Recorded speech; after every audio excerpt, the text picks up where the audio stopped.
How's it going, everybody? Yes, a video. Thank you so much for downloading and listening to this podcast. I hope you enjoyed. I had the distinct pleasure to talk to Mr. Robert Hines, a very hilarious comedian. You may know him best from this. Jones BBQ and Foot Massage. Jones BBQ and Foot Massage. That was a viral video. Jones BBQ with Foot Massage. It's been played a million times. You've probably seen it. But he does stand-up. He does all kind of stuff. We talk about all kind of things. You can check out more of Mr. Robert Hines on this website, robertlhines.com. He's got a lot of clips and things up there. I highly recommend that you check it out. He's very funny. And don't forget to follow me. He's on the Twitters, at Jason Burglar, Burglar. Don't make no sense.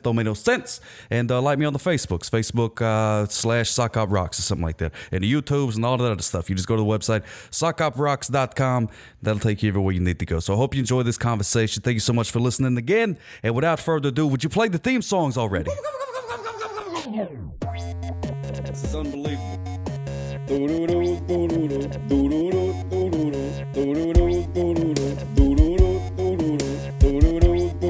Let's play the siren for the first time callers. Here we go.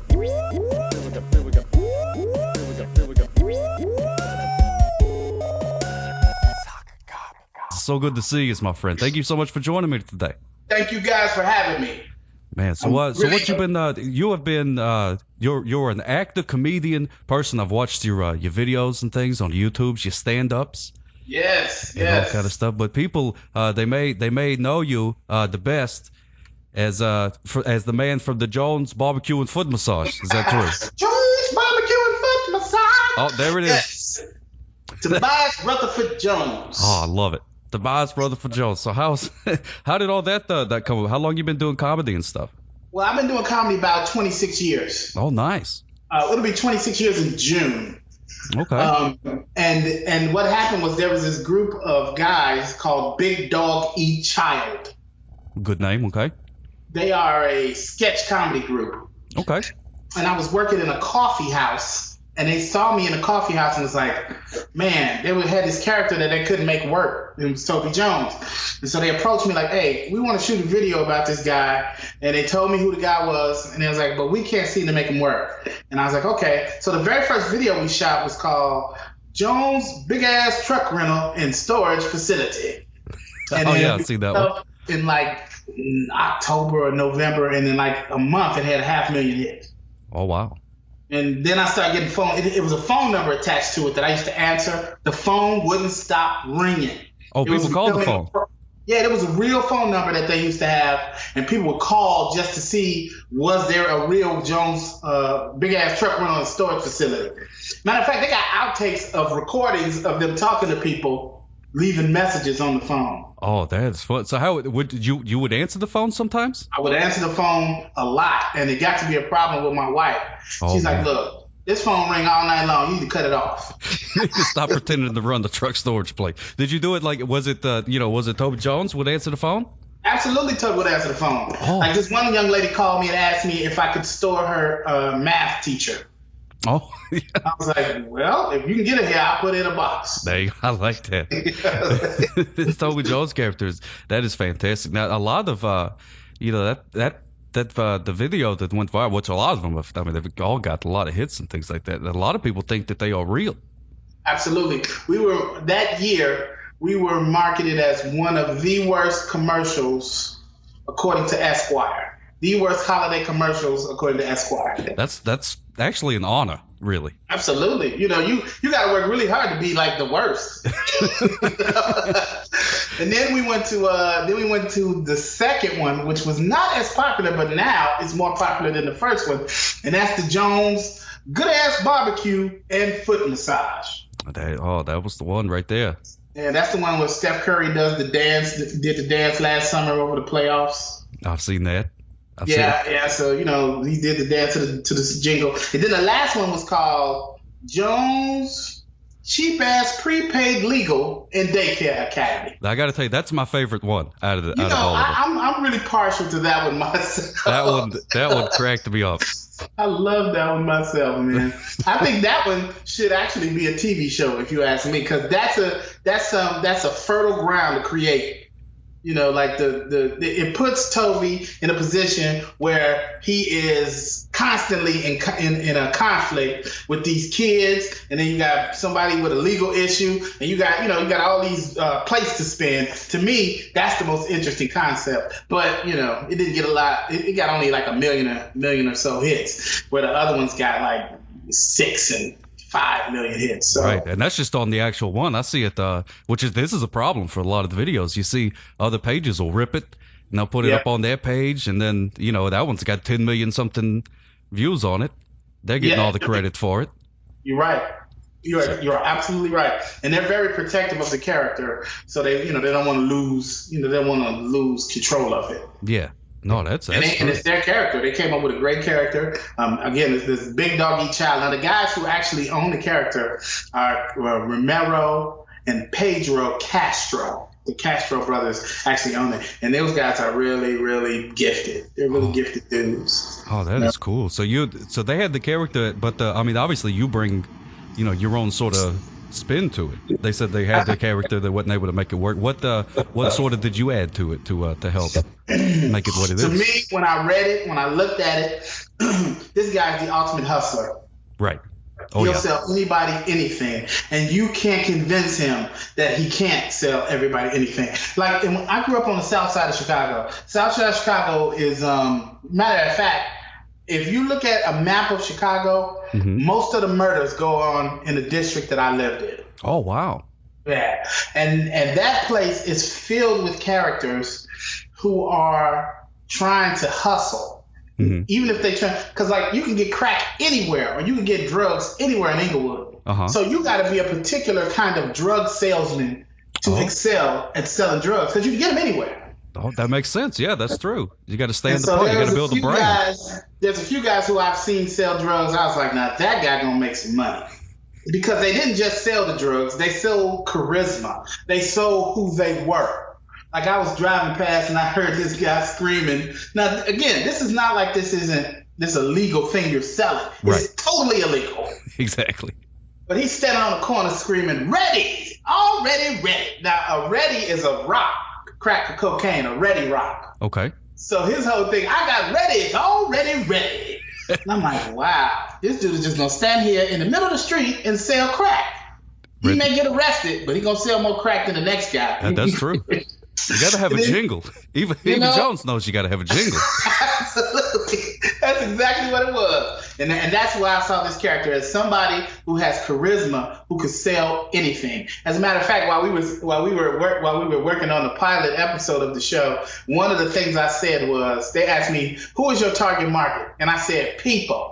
And he was like, "Well, you got to be more focused." I was like, "No, I don't. If you breathe, you'll buy something from me." That's confidence right there. I like that. There's a clip where Tobias Jones goes to is in Los Angeles trying to sell the pilot. That was fantastic. That is the Jones sizzle reel. Yeah, the sizzle and reel. That thing, we started with just the sizzle reel. Then we expanded on the sizzle reel a little bit, and now we got a pilot running around here somewhere. I don't really have access to the pilot because they're still trying to sell it. Right. But it started out as that sizzle reel, and then that sizzle reel became a pilot, and it gave me a co-star.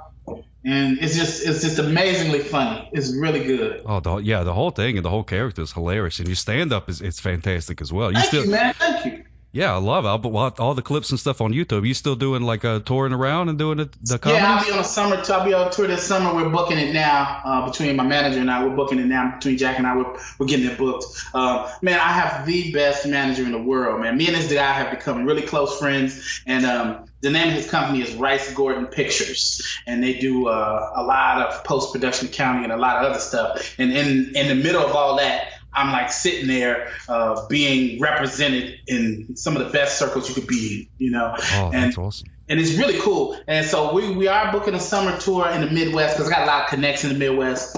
Plus, I just want to be able to be in Chicago in the middle of the summer so I can see my mama. Oh, there you go. So your mom and them, they're all still in Chicago? They still live in Inglewood. So funny, man. My dad is 88, and he's as cantankerous as he's ever been. And it's so funny, man, because he'll sit on his porch and disrespect gangsters. Oh, really? Right, and they just listen to him. Like it'll be a guy walking past with his pants down below his ass, and my father will see me. Hey, come here. And like, hey, what is it? And like, what do you need, Mr. Hines? He's like, why the hell you got your pants so low? Well, the reason he got his pants so low is because he got a pistol in his pocket, and the pistol is holding his pants down. Right. But my dad don't give a shit, and he's like, why you got your pants pulled down low? You'll never get no job. And let's say you doing crime. You can't run from the police with your pants down that low. And they Dude, listen. leave these gangsters alone. That seems like a dangerous part of town to be given unsolicited advice. Absolutely. But he don't give a shit. He's like, well, I done lived a long life. If one of them kill me, so be it. But there you go, man. That's confidence right there. He is fearless. He is fearless. That is My fantastic. father is 88. He just stopped fighting in the streets when he was 80. Oh, wow. He decided to hang him up, huh? He came in the house one day and was like, damn, I believe this fighting done passed me by. I said, you think? He said, well, I still got one good ass whooping left in me. You can have it if you want it. So, no, you can save that one. You can hang on to that one. Keep it. You know, but he's an old tough guy. You know, one of them old tough guys. Oh, you know? yeah. No, it got to be tough. Yeah, and you know, you're living in the middle of the hood. You do have to have a degree of bark on your ass. That's absolutely true. Now, me as a police officer, I mostly focus on giving speeders tickets and things like that. But you also went into law enforcement. You know, as a young guy, I did come up in a really tough neighborhood. Right. But it was my mission to be in tough situations and not necessarily be the toughest guy in them. Right. I was a correctional officer at the Cook County Jail. Mm-hmm. The Cook County Jail is the largest single-site detention facility in the United States of America. Oh, wow. At any given time, they got 10,000 inmates locked up in the Cook County Jail. Oh, okay. And you there, and I was working in some place called in a place called Division 11, maximum security. Okay. And I didn't have a gun, no weapon at all. I had a black pen, a red pen, and a flashlight. And not that big ass knock a bitch out flashlight, the big ass mag light. Nah, Right. They gave me that tiny "Where's my keys" mag light. That's what they gave me. So what, you got Right. a MacGyver something out of that? Yeah, you gotta be either you're gonna be super tough or you're gonna be super something in Right. order to get through the situation. And in my entire youth, my entire life, I always wanted to be in a tough situation, but not necessarily be the tough guy. Now, it's not like I wasn't good with my hands. It's not like I couldn't fight, because there will be times when you have to fight. Right. But that's not my mission. When I got in the Army, I joined the field artillery because I wanted to be the smartest guy in the tough job, And so even in the jail, when I walked through the jail, it was not about beating inmates down. It was about pointing out their flaws, right? Oh. So like, I'll be in my office, and an inmate will come to talk to me, and another inmate will run in and start talking, and I would dress him down like we were in the 6th grade. I'm like, excuse me. Common courtesy does not mean that we are common. I was just talking to that man. And it would be amazing to see these murderers like, oh, my bad. So that worked then. That worked. Absolutely. Because the one thing I want to point out is that even in jail, there's humanity. Oh. Right? Even in jail, there is, they have fears. They have things that they're concerned about. They are still human beings. They just, and keep in mind, it's not an easy situation to be in a jail. Right. So if you could be managed in a jail, you could probably be managed on the street, but there's nobody there to give you that direct attention. Right. Oh, okay. So you was in there making a difference, man. I was doing my best. I was in there trying to save souls. That's right. Oh, that is awesome. So you did that. You did that for a number of years. Were you doing comedy and things like that, like on the side at nighttime? Yes. I worked in the jail for 10 years. And then when I got right up at 10 years, when I got to 9.5 years, I was like, if I stay here, I'm going to be stuck here. Mm-hmm. So I got to leave. And I didn't have any other prospects. And I was making good money at the jail. And I just left. Oh, wow. I just left. I was one of the few people that left the jail on my terms. Because usually when you leave that job, if you're not retiring, you're leaving in handcuffs. Oh, you're just changing rooms. Yep, that's exactly. You're exactly right. And that was my style of jailing. And I found that Those guys are. It would be like amazing some of the stuff that they do. Some of the things that they are really like MacGyver. Like you could use a toilet to anything from doing laundry to cooling off wine. Oh wow! Yeah, it's got multi uses. That's handy. I don't know. You know that how? in school. And then so like in the sales, there's a bench, and then there's a little stool that's attached to the bench. Mm-hmm. They would turn a table. It's a table, and then a stool attached to the table, all stainless steel. They would turn the table into a griddle. Oh wow! Man, milk cartons burn really slow. Oh, good to know. So they light up a couple of milk cartons and fry stuff on the table. Wow. I would come in like, who the hell cooking? Because it's against the rules to cook. I'm like, who cooking and what you got and give me some. Yeah, that's generally frowned upon, right? Them setting things on fire. You can't be cooking in jail. But they would sell them stuff that you need to cook, like romaine noodles. Right. Like, how you gonna sell somebody romaine noodles? Like, so I wouldn't stop them from cooking, but I would try to wait until they were finished. Right. Why sell them shit they gotta cook if you're not gonna let them cook? So you buy the noodles, you just gotta eat them like a snack, I guess. Yeah, like hard or just slightly moist and not warm. Like that's what you're supposed to eat them. Oh wow. And they would take the sandwiches they would give them. It was like bologna sandwiches. They'd be stacked up and it'd just be dry as hell. And they would find a way to light up those milk cartons and fry that bologna, and it smelled like a real grill. You're like, damn, what y'all cooking? Then they made this stuff called dip. Dip is everything that you have in your cell. Potato chips, peanut butter, Kool-Aid, donuts, and just smash them all together and then make dip. And I've never tasted it, but I'm told it has a similar texture to tuna. Oh, okay. I will take their word for it, just like you did. Exactly. I'm not interested in eating that stuff. And people make the strangest things to get full. Like I seen a guy make a donut sandwich. Oh wow. Well, they sell those now. I've seen those. Really? Yeah, no, that's a thing now. Now regular, just anybody could just go buy a donut sandwich. So it's donut, bread, and another piece of bread. Well, it's a donut and then something else and then a donut. So you got donuts for the buns. But see, so I live in the South. I'm in the South donuts. part. Right. Exactly. That's not what this is. This is a piece of bread, some peanut butter, a donut, and another piece of bread. Oh, yeah, that is a different thing. Yeah, that doesn't sound that great. Bunch of calories and a bunch of carbs. Those are helpful, though. Especially when you're in the jail, you won't have enough ass to fight if you need to. That's exactly right. So you did that. You got out. You started doing the thing. And how long ago was all this video, this viral sensations? This video came out, I think, in 2008. Okay. I left the jail in 2003, and I made a movie. It was a really funny movie. It'll never see the light of day because the guy who made it, he had a lot of financial issues. Uh-huh. So he borrowed money against the movie. But it was really a funny movie. It's called Chasing Robert. Oh, yeah. There's a clip of that on your website. And it was really, really funny. And but it'll never, because, again, this dude had so many financial issues that he kept taking loans out and he just couldn't get it out. Oh, that's a shame. Yeah. Yeah. No, I watched that clip earlier. It's got like Andy Dick and Rob Castellaneta is in there. Richard Jenney before he passed away. Oh, wow. Yeah, it was beautifully funny, but he just couldn't get it out. And then after I made the movie, because that took a little while. Right. We made that movie. Then that's when I met the Castro brothers, and then we started making videos. And I was still touring and doing comedy here and there. And then I decided in 2012, I was like, well, I'm going to LA. I'm ready to sell.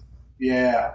Well, wow, what is that like? What is that like to sort of make that decision? What's the tipping point for you, to where you said, "Look, I'm making the move"?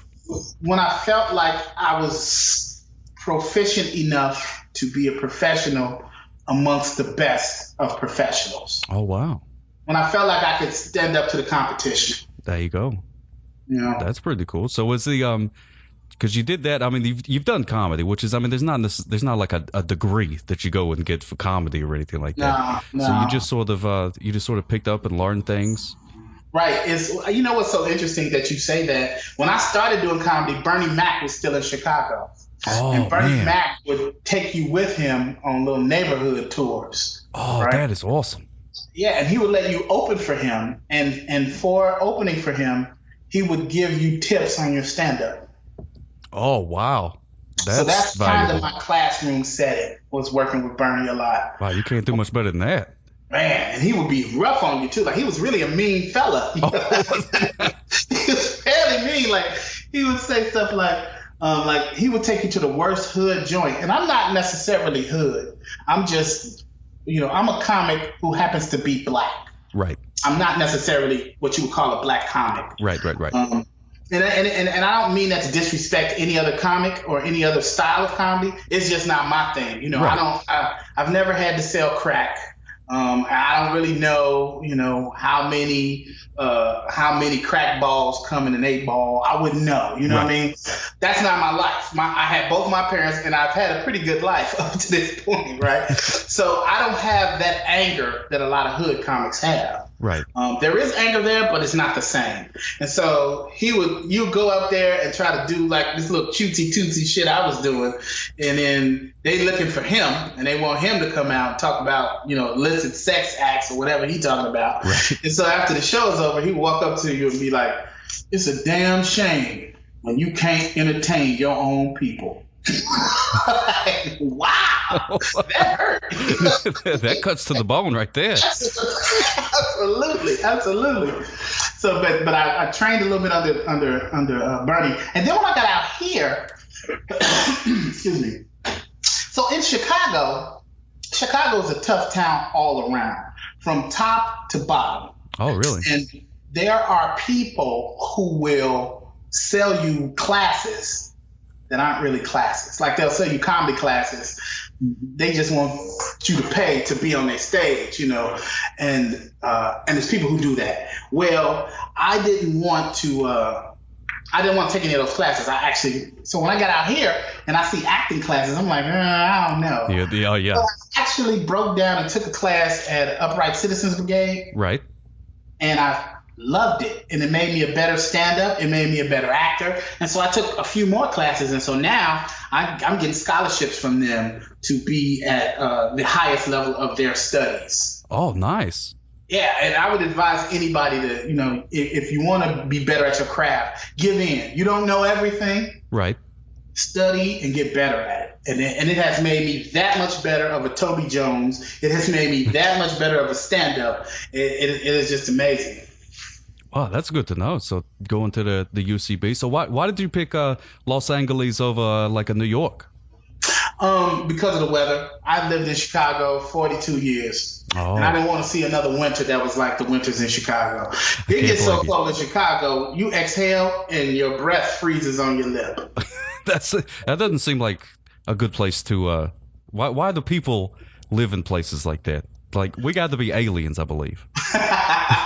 It's because it's what you know. Oh, you just get used to it?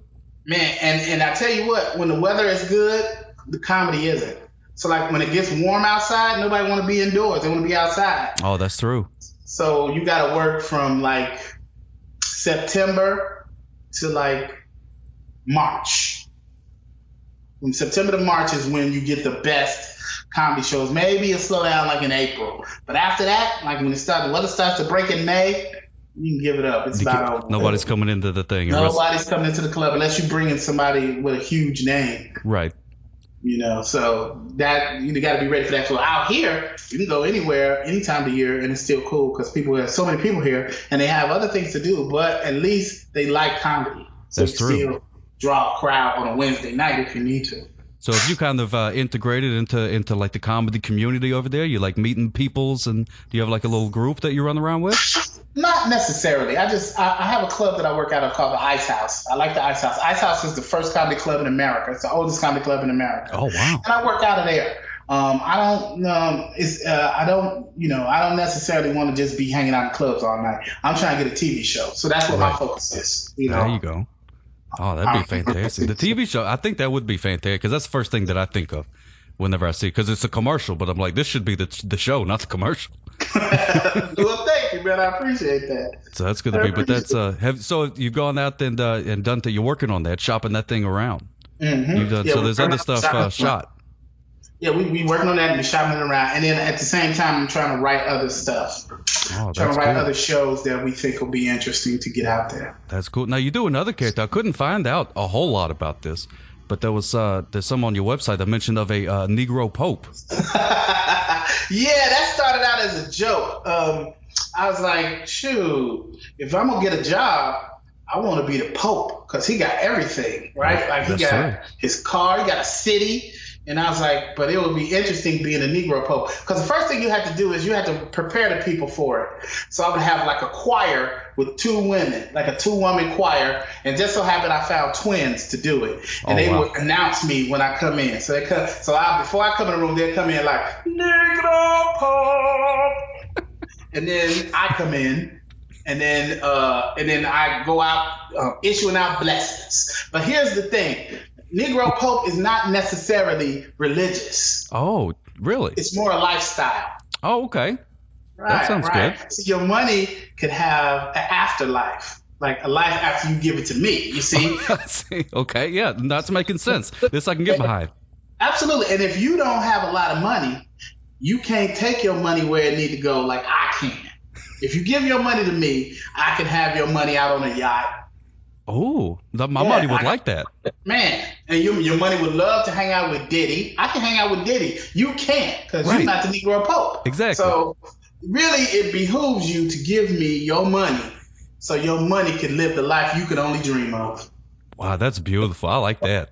Yep. So does that come out, is that do the comedy clubs thing or is that what is that? Well, actually, we shot something for the Negro Pope, but we still haven't edited it because it's really a long piece. Right. Because I'm explaining all this stuff. Right. And this is a long piece. So, and it's hard to decide which pieces to take out, which pieces to keep. Oh, that's tough. Because, the Negro Pope actually also sells weed.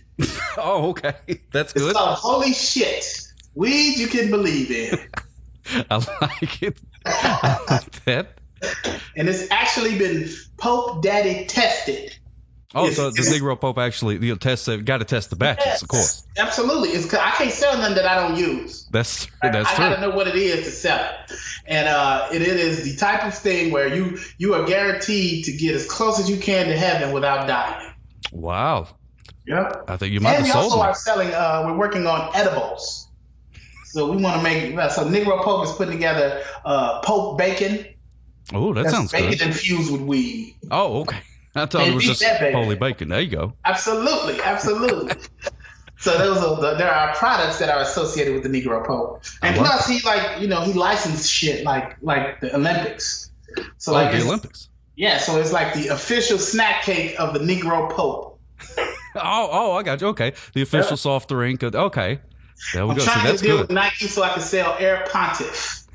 Some Air Pontiffs. Those sound comfy. When you're leaping your way up, climbing the ladder to heaven. That's right. You gotta have your Air Pontiffs on. You gotta have them. You gotta have them. Man, that's a beautiful thing. So you got the comedy. You're gonna be touring around. So you're gonna be touring around in the Chicago area. Yeah, I'll be in right now. I know for sure I'll be in Broad Ripple at a club called Crackers. Mm-hmm. I think I'll be at the Comedy Cafe. I don't have all the dates worked out, but these are some of the places we'll be. We'll be in this club in Aurora called the Comedy Shrine. Out in Aurora, we'll be there, and I'm usually I always find some time to go to the South Side of Chicago and work at Riddles. So I don't know exactly when I'll be at Riddles, but I will be at Riddles between June and July. Oh, that'll be fun. So you got that coming up. Go see your mom and them. Hang out. Yeah, what do they think about all this? Yep. Oh, my mom, she's ready for me to be in Chicago. She wants me to come back. But she's happy that I'm busy here. I'm just keeping busy here. So she's happy about that, but she don't want her baby to be gone. Oh yeah, no, that's how mamas go. Well, I'm her youngest boy. I have a little sister and I have an older brother. And I'm a mama's boy. My brother is more under my dad, Oh, I got you. So that makes sense. That'll be good. Go back and see the family and everything. Absolutely. It's going to be fun. So you got that, all that kind of stuff happening.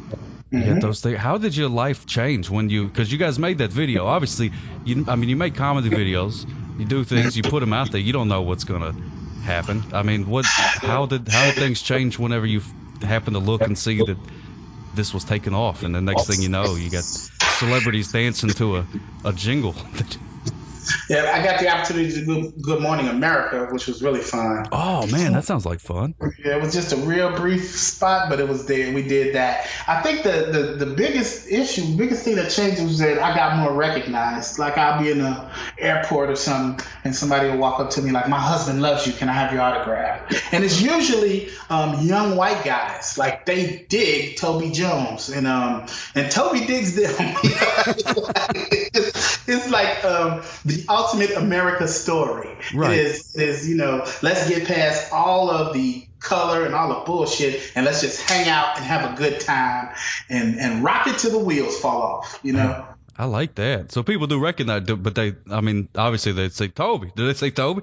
Yep. They want to talk to Toby and want to. Sometimes they'll want to take a picture or they want me to leave a message on their phone, on their outgoing cell phone message. Right. Oh, that sounds like fun. Freddie not available. But you can give him a call back later when he is available. But right now, he's doing something probably with your girlfriend. Now friends. That became sort of like the catchphrase there. Not friends. You may ask yourself, how can he afford to sell his stuff so cheap? Well, I'm drunk right now, and this is a big drunk discount sale down here at Jones Big Ass Truck Rental and Storage Facility. I love that. You had there's Ask Toby videos. I mean, there's a treasure trove. You know what? And they got videos that they haven't even released that we shot. Oh, really?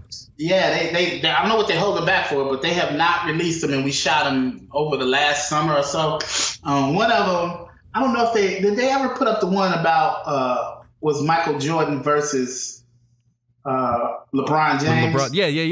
Yeah, I saw that one. Right. There was other ones that was around that same time that they haven't put out yet. Wow, that's interesting. That's fun. Yeah. So there's more stuff to be had. There's more stuff to be had.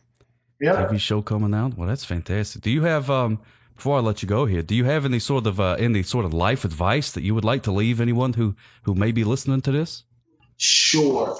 And this is like the best advice that I can give you is to do everything in moderation. If you got a problem, it's usually because you got too much of something or not enough of something else. And the other biggest advice I can give anybody is if you have a problem, you got to get it to the root cause of the problem. Don't just deal with the symptoms, right? Right. Don't just deal if you drink too much, find out what makes you want to drink all the time. Find out what triggers that and fix that as opposed to trying to stop the drinking per se. Right. Go to the root cause, snatch out that evil root and plant something there that's beautiful and let it and watch it grow. And this life is just too much fun to be had to be unhappy.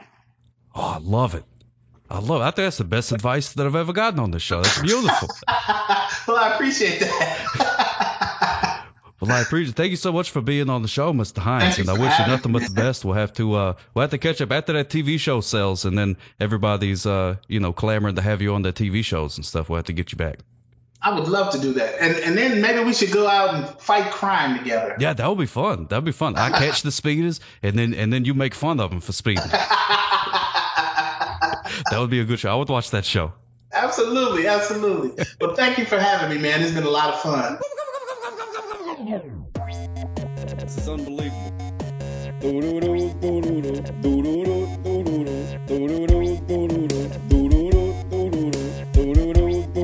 Let's play the siren for the first time callers. Here we go.